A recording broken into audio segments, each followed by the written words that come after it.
Well, we have the rand having weakened slightly against the dollar yesterday and partly weighed down by the manufacturing data locally that we saw and continuing this morning to hold on to that weaker tone. What are you making of the currency movement we're seeing relative to the dollar at this stage? Well, as you rightly pointed out, I mean, it is literally holding on, and it's actually not terrible from the rand's perspective. We've seen that the dollar has specifically appreciated quite substantially over the last fortnight or so, and the rand movement has actually been somewhat encouraging. We actually expect that after what we've seen out of the States yesterday in terms of support packages, that there's a very good chance that we could see some short covering of risky assets, and it's very possible that the rand could dip below that 710 handle against the US dollar in the very short term again. So that is our base case view for today. In terms of more macro picture, in terms of the manufacturing and mining figures that we got out yesterday, those were particularly poor. And as you would know, it's well below consensus. And just looking at the trends in manufacturing production, it's really hard to find some positive signal that we're going to have a decent rebound in GDP growth and manufacturing sector.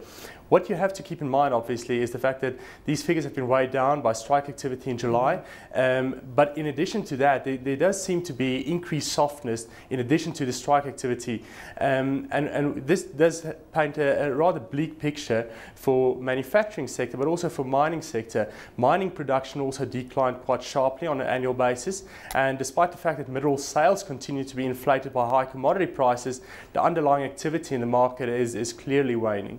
Yep, looking at the rand against the euro, though, we've seen it edging higher, and that after comments from the ECB pointed to rates in the eurozone not rising in the short term. So when we're looking at that cross, your outlook? Well, in terms of that, we are kind of pessimistic or have a rather dim view in terms of the euro in the short term. We believe that they, at some point in time, probably after the Fed has potentially provided additional stimulus, they will follow suit.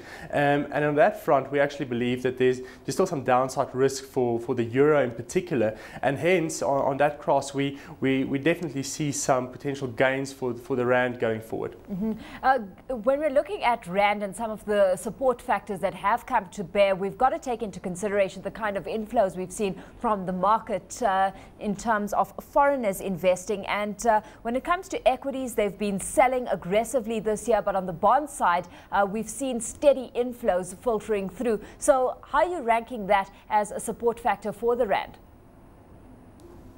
Well, that's absolutely right. That has been one of the factors that's been buoying the rand throughout this year. But I do think what is different now is that there's much more market volatility. And what we've seen is that we've seen these inflows continuing, especially on the bond front. But these flows have been hedged also. So it's not as clear that the effect will be as significant as before. In other words, the marginal effect will probably be slightly diluted compared to earlier in the year. But the flows will most likely continue and most likely in the bond market still.